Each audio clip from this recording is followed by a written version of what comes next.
আমরা তো অনেক ধরনের চাই খাই, দুধ চা, লাল চা, মশলা চা, কিন্তু আজকে একটা অন্যরকম চা তৈরি করব।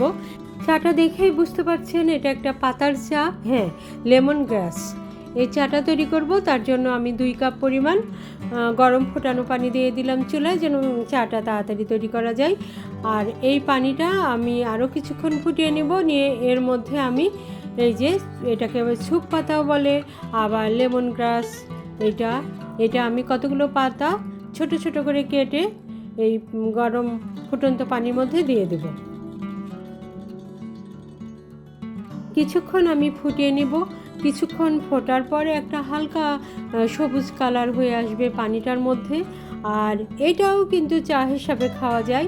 আর আমি যদি চায়ের আলাদা কালার আনতে চাই, তাহলে সামান্য হাফ চা চামচ আমি চা দিয়ে দিলাম, চা দিয়ে আর একটু ফুটিয়ে নিলাম। দুইটা মিলে এখানে কিন্তু অসাধারণ একটা কালার তৈরি হবে, আর ফ্লেভারটাও কিন্তু খুবই ভালো আসছে। এই যে ফুটন্ত চায়ের সঙ্গে লেমন গ্রাস, এই পাতার ফ্লেভারটা অসাধারণ লাগছে।